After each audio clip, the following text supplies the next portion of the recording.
A very good morning to all of you. I am Dr. Ranjita and you all are welcome to Zemexa classes. आज के इस lecture में हम लोग पढ़ने जा रहे हैं chapter 10 of ancient Indian history, जिसको हम पढ़ रहे हैं आर एस शर्मा द्वारा लिखी गई एनसीईआरटी के थ्रू. So let's start. इस चैप्टर में हम लोग बात करने जा रहे हैं territorial states and rise of Magadha.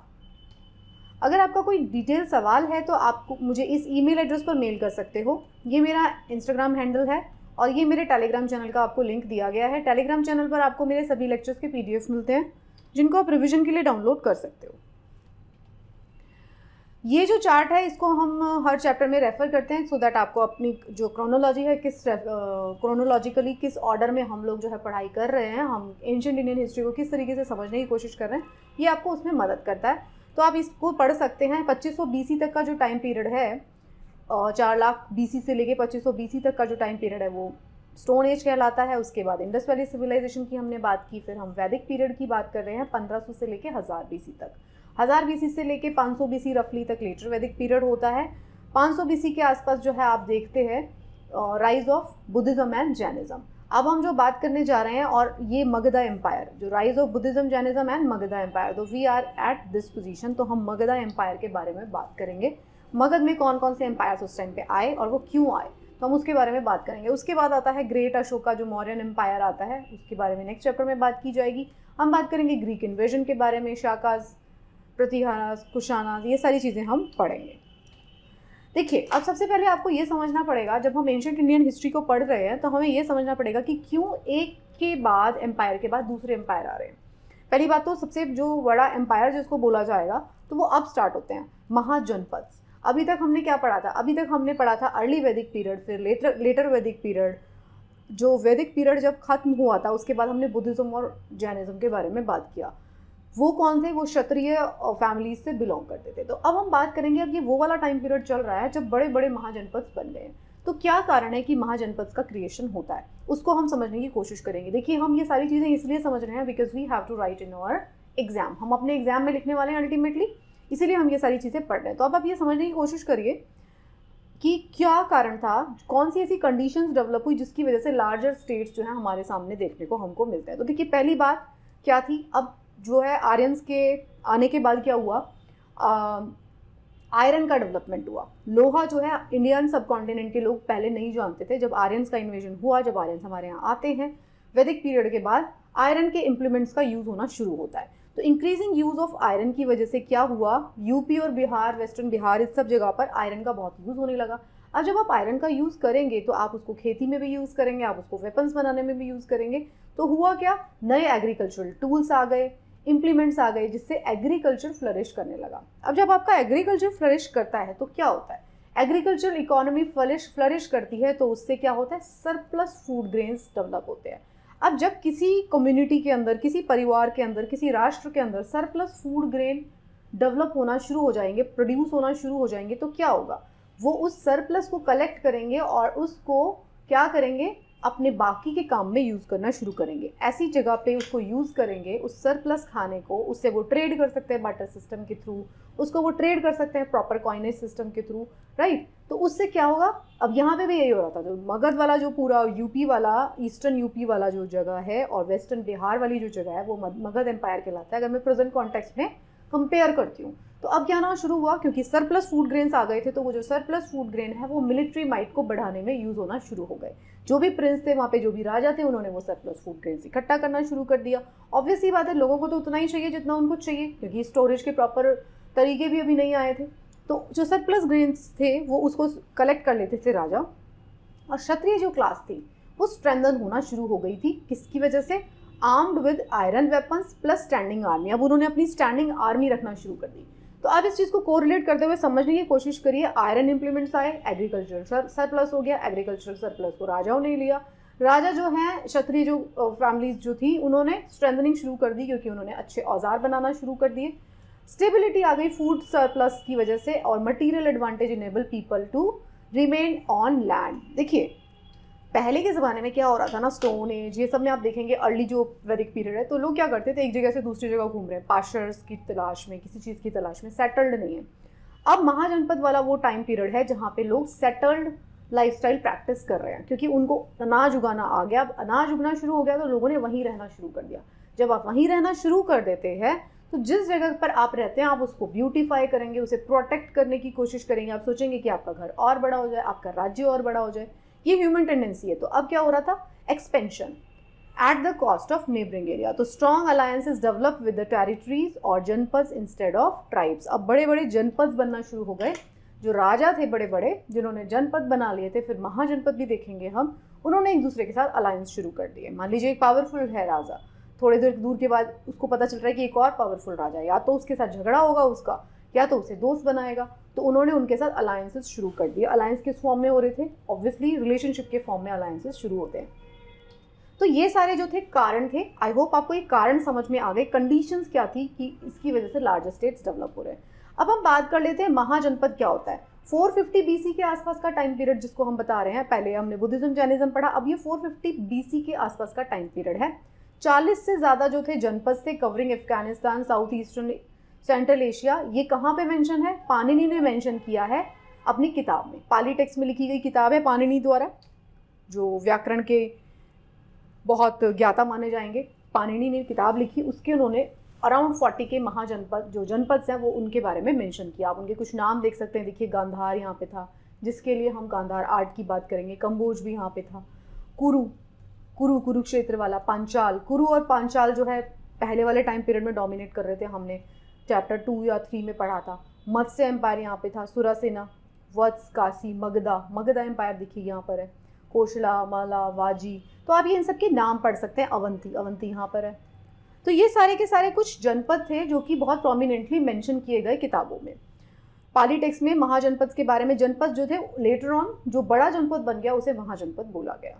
तो large in the age of Buddha around 16 Mahajanapada जो थे वो एग्जिस्ट कर रहे थे। तो ये जो आप फोटोग्राफ देख रहे हैं, ये जो आप मैप देख रहे हैं, उस मैप के अंदर आपको दिखाई दे रहा है महाजनपद। तो आप इन महाजनपद के नाम देख सकते हैं। 40 के अराउंड जनपद थे, वो धीरे धीरे जो पावरफुल होते गए वो महाजनपद बनते गए। ये महाजनपद का पूरा लिस्ट दिया गया है। आप इसको अगर चाहें तो अच्छी तरीके से समझ सकते हैं कि कौन सा महाजनपद कहाँ पर है। मॉडर्न लोकेशन क्या है, कैपिटल पुरानी लोकेशन क्या थी, उसका कैपिटल क्या था, और मॉडर्न लोकेशन उसका क्या है। This you can correlate with this map also and chart is given for your ready reference. तो अगर आप रेडी रेफरेंस देना चाहते हैं तो ये चार्ट भी दिया हुआ है, आप उसमें से कोरिलेट करके देख सकते हैं। जैसे कि फॉर एग्जाम्पल अवंती बोला जाता था। अवंती की अगर कैपिटल आप देखेंगे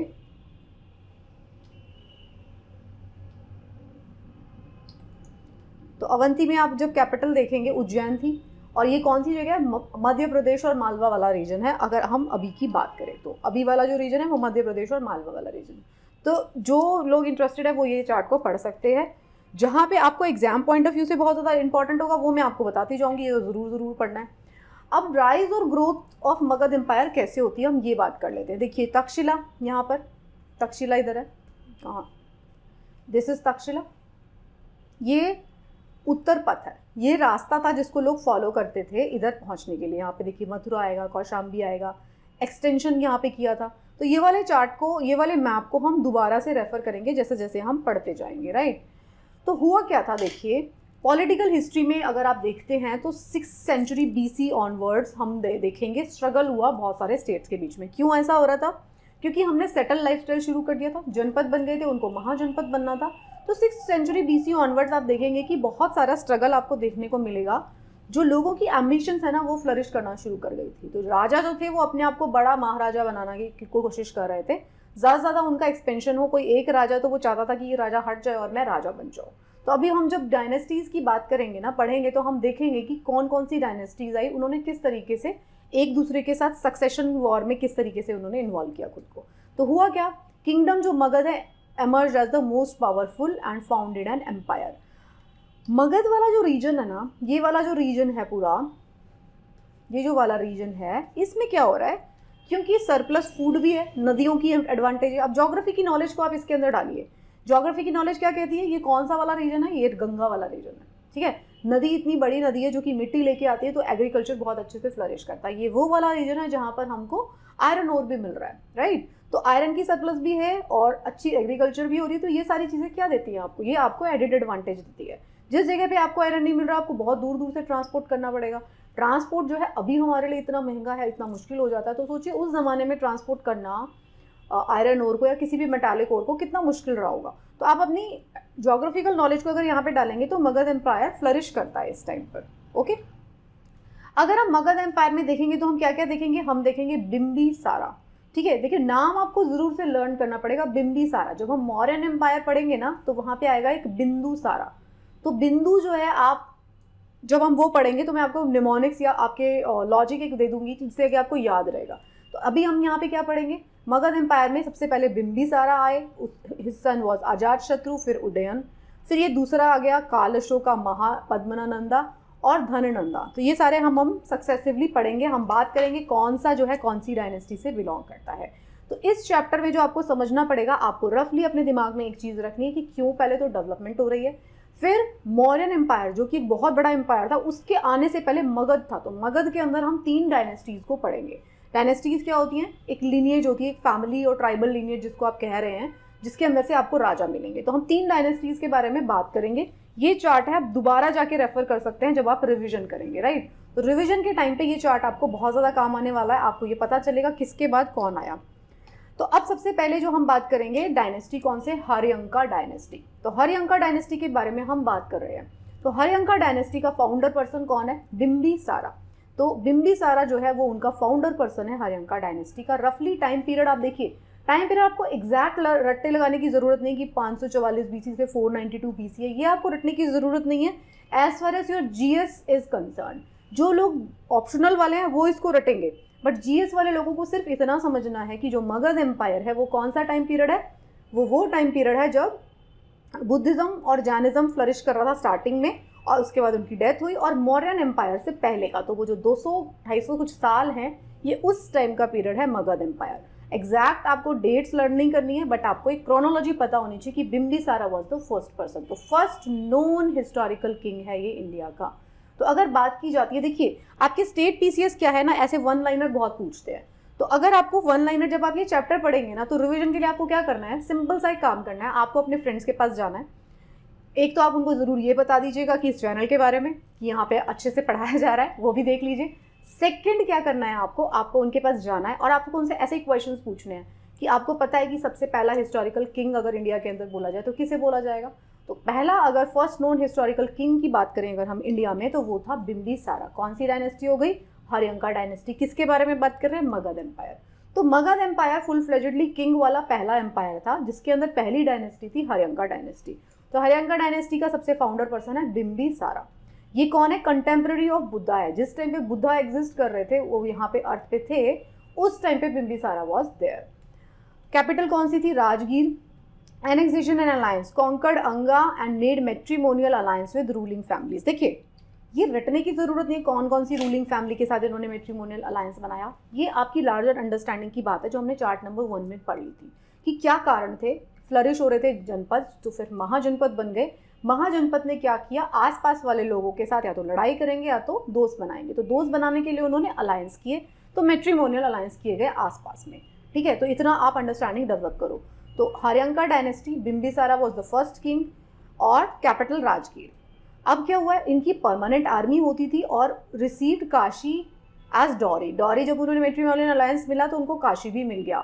Saint Jivaka royal physician to Chand Pradyot, ruler of Avanti. तो रूलर ऑफ अवंती के पास, देखिए ये जो राजा होते थे ना पुराने ज़माने के, वो क्या करते थे, उनके जो राज्य में बड़े बड़े पोएट हुए, कोई सेंट हुए, कोई बहुत नॉलेजेबल पर्सन हुआ, तो वो दूसरे राजा के पास भेजा करते थे। हम देखेंगे सेल्यूकस निकेटर के बारे में भी हम बात पढ़ेंगे। तो हम देखेंगे कि राजा जो थे ना दूसरे राजाओं के पास अपने स्कॉलर्स को भेजते थे। तो अब इन्होंने क्या किया, जीविका है जो इनका फिजिशियन था उसको भेजा टू चांद प्रद्योता, जो अवंती का रूलर था उसके पास उन्होंने अपने फिजिशियन को भेजा था। कौन से राजा है, फर्स्ट राजा की बात हो रही है, बिम्बिसारा डायनेस्टी हर्यंका। ये इन्होंने भेज दिया था। ये आप देख सकते हैं राजगीर में उसके remains, Bimbisara with Lord Buddha. तो बिम्बिसारा जो है लॉर्ड बुद्धा से मिले थे क्योंकि कंटेम्प्रेरी थे उनके, ऑब्वियस सी बात है। अब बिम्बिसारा का बेटा था अजातशत्रु। हर्यंका डायनेस्टी चल रही है, सन ऑफ बिम्बिसारा। अब इन्होंने क्या किया, देखिए, he killed his father to seize the throne. उसको राजा बनना था तो उसने अपने फादर को मार दिया। ऐसा उसने क्यों किया होगा, सोचिए। ऐसा उसने क्यों, इसलिए किया था क्योंकि उस टाइम पे जो राजा है उन्होंने मैट्रिमोनियल अलायंस किए हैं बाकी के लोगों के साथ। तो क्या होता था, राजा के बहुत सारे बेटे हैं, जो अलग अलग डिफरेंट डिफरेंट रानियां हैं उनकी, तो उनसे इनके डिफरेंट डिफरेंट बेटे हैं। तो सब बेटों की एम्बिशन होती थी कि भाई किसको राजा बनना चाहिए। तो उसमें से एक एम्बिशियस बेटा रहा होगा अजातशत्रु, जिसने क्या किया, वो थोड़ा पावरफुल रहा होगा, उसने अपने फादर को मार दिया और वो खुद राजा बन जाता है। तो उसने क्या किया, वो भी सेम, अगर वो अपने फादर को मार रहा है तो देखिए उसकी पॉलिसी क्या होगी, उसकी पॉलिसी थी एग्रेशन की पॉलिसी। तो उसने एग्रेशन की पॉलिसी किया। उसके फादर की पॉलिसी क्या थी, उन्होंने क्या किया था, मैट्रिमोनियल अलायंसेस किए थे, इसने एग्रेशन किया। तो faced combined rivalry of Kashi and Kosala, begin prolong conflict between Magadha and Kosala. अभी तक उन्होंने, उसके फादर ने जो अच्छे मैट्रिमोनियल अलायंस के थ्रू बनाया था, इसने क्या किया, एग्रेशन की पॉलिसी अपनाई और इसके रिलेशनशिप खराब हुए। तो strong rivalry in ruler of Avanti and begin fortification of Rajgir. तो बस आप एक अंडरस्टैंडिंग डेवलप कर लो। बिंबिसारा का बेटा है अजातशत्रु, जो कि राजा कैसे बना है, राजा बना है अपने फादर को किल करके। जो अपने फादर को भी किल कर रहा है तो उसकी पॉलिसी प्यार मोहब्बत वाली पॉलिसी तो नहीं है, तो एग्रेशन वाली पॉलिसी है। तो जिनके साथ उनके अच्छे रिलेशनशिप थे, अब वो सावर रिलेशनशिप हो चुके हैं, वो रिलेशनशिप हो गई है खराब। बुद्धा जो है इनके टाइम पे डाई करते हैं। इनके फादर के टाइम पे बुद्धा थे, तो उनके फादर मिलते हैं। मतलब बिंबिसारा जो है he met Buddha, but Ajatashatru के टाइम पे बुद्धा जो है ही डाइड। तो इन जो अजातशत्रु है उसके टाइम पर होती है first Buddhist council at Rajgir. जब हम बुद्धिज्म और जैनिज्म वाला चैप्टर पढ़ रहे थे तो मैंने आपको बोला था कि बहुत सारे फैक्ट्स आएंगे, अब हम आगे जब पढ़ेंगे। तो this is fact number 1, again बहुत इंपॉर्टेंट फैक्ट। तो पहली जो बुद्धिस्ट काउंसिल हुई, बुद्धिस्ट काउंसिल क्या होगी, जितने भी बुद्धिज्म को फॉलो करने वाले लोग हैं या बड़े बड़े जो भी उनके संत हैं, उन सबको बुलाया जाएगा, बैठेंगे, वो बात करेंगे और कुछ डिसीजंस लेंगे। तो फर्स्ट बुद्धिस्ट काउंसिल होती है अजातशत्रु के टाइम पर। कहाँ पे होती है, राजगीर में। फर्स्ट बुद्धिस्ट काउंसिल क्या होती है, immediately after death, were at hall erected by Ajatashatru outside Sattaparni caves in Rajgir. तो राजगीर के अंदर जो केव्स बनी हुई है वहाँ पे फर्स्ट बुद्धिस्ट काउंसिल होती है immediately after death of Buddha. उस टाइम पे उसको प्रिजाइड करते हैं महाकश्यपा, ठीक है, महाकश्यपा जो है वो उसको प्रिजाइड करते हैं। तो ये आपको रटना पड़ेगा, ये जो चार्ट है इट्स वेरी वेरी इंपॉर्टेंट। तो हम पढ़ रहे हैं डायनेस्टी कौन सी है, हर्यंका डायनेस्टी। कौन सा एम्पायर पढ़ रहे हैं, मगध एम्पायर। इस टाइम पर जो है बिंबिसारा फर्स्ट किंग, अजातशत्रु उनका बेटा, और उसके बेटे के टाइम पर हुई फर्स्ट बुद्धिस्ट काउंसिल। अब आता है अजातशत्रु का बेटा। अब भैया उसने अपने फादर को मारा है तो उसका बेटा कैसा होगा, बेटा भी वैसा ही है। तो बेटे ने क्या किया, उसने भी अपने फादर को मारा। उदयन जो है उसने अपने फादर अजातशत्रु को मारा और फिर आ गया, राजा बन गया। फाउंडर, इसने नई कैपिटल बनाई पाटलिपुत्र। अब तक राजगीर थी, अब इसने नई पाटलिपुत्र बना दी। कैपिटल को शिफ्ट कर दिया। Pataliputra was at the centre of Magadhan kingdom which extended from Himalayas to Chota Nagpur. अब क्या हो गया, ये सेंटर में लेकर आ गया पाटलिपुत्र में अपनी कैपिटल को। तो ये जो डायनेस्टी है ना, 3 राजा पढ़े हमने, हर्यंका डायनेस्टी के 3 राजा, बिंबिसारा, अजातशत्रु एंड उदयन। ये तीनों जो है ना, बिंबिसारा तो फर्स्ट फाउंडर राजा था, लेकिन जो अजातशत्रु और उदयन है ना, इस दोनों ने एक मतलब अपने अपने फादर को मारा है। तो इस डायनेस्टी को बोला जाता है पितृहंतक डायनेस्टी। अगर आप हिस्ट्री में बात करें कि ऐसी कौन सी डायनेस्टी है जो अपने फादर को मार रही है बार बार, तो आपको इस डायनेस्टी का नाम देखने को मिलेगा। ये पितृहंतक डायनेस्टी है। हमेशा जो एक के बाद दूसरा राजा जो आया है, दोनों राजा वो दोनों अपने अपने फादर को मार के आए हैं। तो 3 राजा हमने इसमें पढ़े, बिंबिसारा, अजातशत्रु एंड उदयन। तो ये पहली डायनेस्टी थी। अब ये डायनेस्टी खत्म होती है और दूसरी एक नई डायनेस्टी आती है, शीशुंगा डायनेस्टी। शीशुंगा डायनेस्टी जो होती है उसका फाउंडर है शीशुंगा। शीशुंगा नाम का जो पर्सन है, उसके बाद नई डायनेस्टी शुरू होती है। कैसे बनता है, ये ऑफिसर था अमात्या, किसके अंडर, हर्यंका डायनेस्टी के अंदर। अब आप समझ लीजिए, उसने देखा कि भैया जो हर्यंका डायनेस्टी है ये पितृहंतक डायनेस्टी बन गई है, अपने फादर को ही मारे जा रहे हैं, तो कोई एथिकल वैल्यूज़ नहीं रही होंगी। तो अब शीशुंगा जो है वो उनका एक ऑफिसर था। उसने देखा, जब भी उसको मौका मिला तो उसने कूप करके क्या किया, हर्यंका डायनेस्टी को हटा के खुद बन गया राजा। शीशुंगा डायनेस्टी का जो फर्स्ट पर्सन है वो शीशुंगा ही है और वो राजा बन जाता है। तो कैपिटल कहाँ पर है, राजगीर में। सेकेंड कैपिटल विशाली में, अंडर हिज सन काल अशोका। तो फिर शीशुंगा के बाद इसका सन आता है, बेटा आता है काल अशोका। इन्होंने क्या किया, annexation and alliances, destroyed the Avanti kingdom by killing the last ruler of Pradyota dynasty, thus bringing end of 100-year-old rivalry. Magadha और अवंती के बीच में जो राइवलरी चल रही थी उसको इसने खत्म कर दिया था। बहुत ज़्यादा डिटेल में नहीं जाएंगे हम, बट इतना ज़रूर समझेंगे कि मगध डायनेस्टी के इम्पॉर्टेंट राजा कौन कौन थे और उन्होंने क्या क्या इम्पॉर्टेंट काम किए। बुद्धिस्ट फर्स्ट काउंसिल किसके टाइम पर हुई, बुद्धा जो है से कौन सा राजा मिलता है, शीशुंगा डायनेस्टी कैसे स्टार्ट होती है? शीशुंगा उसका फर्स्ट रूलर है, तो उन्होंने एक्सटेंड कर दिया। देखिए राजगीर थी कैपिटल, ये देखो पाटलिपुत्र उसके बाद शिफ्ट हुई, फिर इन्होंने यहाँ पे इसको एक्सपेंड कर दिया शीशुंगा के टाइम में। शीशुंगा का बेटा आता है काल अशोका। तो काल अशोका जो है डायनेस्टी शीशुंगा चल रही है, उसके फादर शीशुंगा है, उसका बेटा है काल अशोका। उन्होंने भी एनेक्सेशन और अलायंस वाली प्रैक्टिस इन्होंने की यहाँ पर। तो सेकंड जो बुद्धिस्ट काउंसिल होती है वैशाली में 383 BC में, तो वो किसके इसमें होती है? अरेंज सेकंड बुद्धिस्ट काउंसिल, काल अशोका तब राजा है। तो सेकंड बुद्धिस्ट काउंसिल कहाँ हो रही है? वैशाली में। अगेन बुद्धिज्म का वेरी इंपॉर्टेंट फैक्ट, वैशाली के अंदर जो है सेकंड बुद्धिस्ट काउंसिल हो रही है, 383 BC टाइम है, हेडेड बाय सबा कमिल।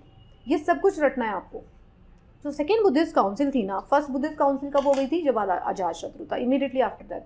अब क्या है, सेकंड बुद्धिस्ट काउंसिल हो रही है। तो जो सेकंड बुद्धिस्ट काउंसिल है उसके अंदर जो जितने भी स्कॉलर्स बैठते हैं बुद्धिज्म के, उनके बीच में कुछ कुछ पॉइंट्स के ऊपर डिस्प्यूट होता है। तो उनका 10 बातों के ऊपर डिस्प्यूट शुरू हो जाता है। जैसे कि कौन कौन सी बातें? Storing salt in horn, eating after mid day, कि भी दिन के बाद ही खाना है, एक ही बार खाना है, विलेजेस में जाना है अल्म्स मांगने के लिए और ईटिंग सावर मिल्क। तो ये कुछ कुछ बातें थी कि भाई बुद्धिज्म को आगे कैसे प्रैक्टिस करना है, जो बुद्धिस्ट मॉन्क है वो अपने जीवन में क्या आचरण लेकर आए। तो उन सब बातों पे यहाँ पे डिस्प्यूट होता है। तो ये सेकंड बुद्धिस्ट काउंसिल की बात हो रही है, जिसको हेड करते हैं साबा कमी। आउटकम्स क्या होते हैं? No consensus emerge and Buddhist sect began to appear for first time. ये वो वाला टाइम है जो बुद्धिस्ट सेक्ट जो है आता है, मतलब बुद्धिज्म के बारे में लिखना शुरू होता है। अब तक जो है बुद्धा ने जो भी सुनना उसको वो प्रीच कर रहे थे जाके घूम घूम के। बुद्धा की डेथ के बाद फर्स्ट काउंसिल होती है, सेकंड काउंसिल होती है इस टाइम पे जब काल अशोका है। उसमें डिस्प्यूट हो जाता है लेकिन कोई कंक्लूजन नहीं आता है। अब क्या होती है? थर्ड डायनेस्टी आती है। हम 2 डायनेस्टी के बारे में पढ़ चुके हैं। हमने पहली डायनेस्टी पढ़ी हर्यंका डायनेस्टी, दूसरी डायनेस्टी पढ़ी साइसुंगा डायनेस्टी। साइसुंगा में हमने साइसुंगा और उसका बेटा काल अशोका। अब आ रही है third dynasty which is Nanda dynasty. तो नंदा जो डायनेस्टी है, अब क्रोनोलॉजिकली आप देखेंगे तो ये उसके बाद आती है, तो 343 में ही आएगी। तो रफली आपको आइडिया हो जाएगा एक के बाद एक आ रहे हैं, तो कब तक रहे होंगे। तो महापद्मना नंदा जो है उसका रूलर है first, establish first non Kshatriya dynasty in India. तो बहुत इंपॉर्टेंट हो गया ये। 2-3 बातें हमने पढ़ी। पहले हर्यंका डायनेस्टी को क्या बोला हमने? पितृहंतक डायनेस्टी बोला। उसके बाद आई साइसुंगा डायनेस्टी। वो भी कौन थी? वो राजा का बेटा राजा नहीं बना था, उसमें क्या हुआ था, उसका कोई ऑफिसर जो है वो राजा बना था। अब आती है महापद्मना नंदा डायनेस्टी, महापद्मना नंदा डायनेस्टी, जो एक पहली ऐसी डायनेस्टी है जिसका रूलर कौन? क्षत्रिय नहीं है। अभी तक क्या होते थे राजा? क्षत्रिय। अब पहली ये डायनेस्टी आती है जिसमें नॉन क्षत्रिय राजा है। तो first empire build in the history of India. Okay, तो महापद्मना नंदा है नंदा डायनेस्टी का डिस्ट्रॉयर ऑफ क्षत्रिय। उसने जो क्षत्रिय जो वर्णा है, जो अपने आप को कहता था कि वही राजा बनेगा, उसको इन्होंने डिस्ट्रॉय करके राजा बनते हैं। पाटलिपुत्र पटना इसकी कैपिटल है। एनेक्सेशन और अलायंस ये फॉलो करते हैं। एडिड कलिंगा, कलिंगा को अपने एम्पायर में मिला लेते हैं। हाथी गुम्पा जो इंस्क्रिप्शन है उसमें आपको ये मेंशन मिलेगा कि कलिंगा एम्पायर जो है महापद्मना नंदा जो नंदा डायनेस्टी के फाउंडर है उन्होंने अपने आप पास में मिला लिया था। तो ये जो है कुछ कुछ देखो स्टोरी की तरह हम पढ़ रहे हैं। आपको कुछ भी आपके दिमाग पे स्ट्रेन हुआ? अब तक कोई स्ट्रेन नहीं हुआ, हम स्टोरी की तरह पढ़ रहे हैं। बस इस स्टोरी को 2-3 बार जो है ना आपको रिवाइज करना है। अपने किसी फ्रेंड को जाके जो प्रिपरेशन कर रहा हो उसको सुना दो। फ्रेंड नहीं मिल रहा है, घर पे हो आप, तो आप किसी को भी सुनाओ, अपने भाई बहन को, फादर मदर, जिसको भी आप सुनाना चाहते हैं ज़रूर सुना दो, उससे आपकी रिविजन हो जाएगी। देखो अब क्या बात है इसके अंदर, इसने क्लेम किया टू बी एक रथ, मतलब डिस्ट्रॉयर ऑफ ऑल अदर क्षत्रिय। जो महापद्मना नंदा किंग है उसने बोला कि मैंने सारे क्षत्रियों को डिस्ट्रॉय कर दिया है, उसको ये टाइटल मिला। रोमन हिस्टोरियन जो है रूफुस एंड डियोडोरस जो है, his army consist of 2 lakh infantry, 20,000 cavalry, उसके बारे में लिखा गया है। जो रोमन हिस्टोरियन है ना उन्होंने लिखा, उस टाइम पे रोमन एम्पायर भी चल रहा है पैरेलल, इंडियन सब कॉन्टिनेंट का ये एम्पायर है मगध एम्पायर। उस टाइम पे जो पैरेलल वर्ल्ड में एम्पायर चल रहा है जो रोमन एम्पायर है, उसके जो हिस्टोरियन है वो भी ट्रैवल किया करते थे। तो उस टाइम पे यहाँ पे आए होंगे तो उन्होंने अपनी हिस्ट्री किताबों में लिखा है कि भाई ये वो जो राजा था, इसके पास इतना बड़ा राजा था, इतनी बड़ी आर्मी थी, तो उसके पास 2000 वॉर चैरियट्स थे, 3000 एलिफेंट थे। तो मतलब ये बता रहा है कि बहुत माइटी इसकी आर्मी थी, बहुत बड़ी आर्मी थी। तो इसको कितनी बड़ी आर्मी रही होगी, तभी इसने अपने आप को क्लेम किया।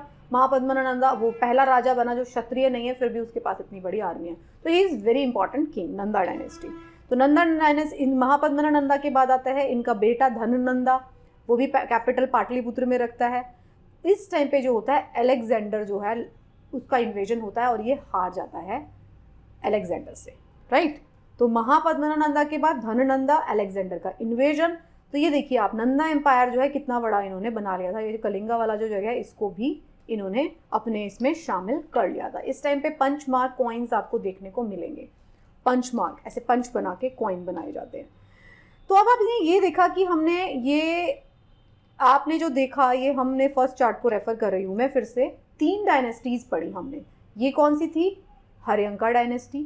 ये कौन सी थी? बिंबिसारा, अजातशत्रु, उदयन, ये हर्यंका डायनेस्टी थी। उसके बाद काल अशोका, महापद्मना नंदा, धननंदा। ओके, तो ये हमने सारी डायनेस्टी के बारे में पढ़ा। बिंबिसारा, अजातशत्रु, उदयन, ये कौन सी थी? ये थी हर्यंका डायनेस्टी। उसके बाद आती थी शीशुंगा डायनेस्टी जिसमें शीशुंगा और काल अशोका आया। फिर हमने पढ़ा नंदा डायनेस्टी जिसमें महापद्मना नंदा और धननंदा आता है। तो ये पूरा का पूरा था मगध एम्पायर, जिसके अंदर 3 डायनेस्टीज़ के बारे में हम पढ़ते हैं। 3 डायनेस्टीज़ के अलग अलग किंग्स के बारे में पढ़ते हैं, जिसमें से बिंबिसारा इज़ वेरी इंपॉर्टेंट, फिर उसका बेटा अजातशत्रु, उसका बेटा अजातशत्रु का बेटा उदयन। तो इसको बोला पितृहंतक डायनेस्टी। नंदा डायनेस्टी का जो फाउंडर है महापद्मना नंदा, उसको बोला गया कि उसने सारे क्षत्रियों को खत्म किया, राइट। तो ये सब कुछ फैक्ट्स थे। अब हम बात करते हैं कि कॉजेज ऑफ मगध सक्सेस क्या थे, इतना सक्सेसफुल मगध एम्पायर कैसे बना। तो क्या था? एक तो जोग्राफिकल पोजीशन जो थी वो अच्छी थी, मैंने आपको बताया था। Iron age, in iron age rich iron deposits यहाँ पे मिल रहे हैं। और क्या मिल रहे हैं? नदी जो है वो उसकी थ्रू ये जो अपने ट्रांसपोर्ट कर पा रहे हैं चीज़ों को, और फर्टाइल लैंड मिल रही है। तो ये 3 तो इनकी एडवांटेजेस थी जोग्राफिकल। वेरी स्ट्रैटेजिक लोकेशन, इनकी लोकेशन जो थी स्ट्रैटेजिक थी। वो चारों तरफ से 5 हिल्स से जो थी वो सराउंडेड थी। तो उससे क्या होता था, गंगा भी थी, हिल्स भी हैं चारों तरफ, तो कोई इनको इन्वेड आसानी से भी नहीं कर सकता था। टाउन जो है वो उसके अंदर राइज हो रहा था, तो मेटल मनी जो है वो शुरू हो गई थी, जिससे इनके लिए ट्रेड करना बहुत आसान हो गया था। टोल्स लगा दिए थे इन्होंने, अपनी आर्मी मेंटेन करके रखी थी। जो लोकेशन है eight the centre of the mid Gangetic plains provided agriculture भी, ट्रांसपोर्ट भी और अबंडेंस टिम्बर भी। तो ये सारी चीज़ें थी। देखिए जोग्राफिकल फैक्टर्स को आपको समझना पड़ेगा। स्पेशल एडवांटेज क्या था?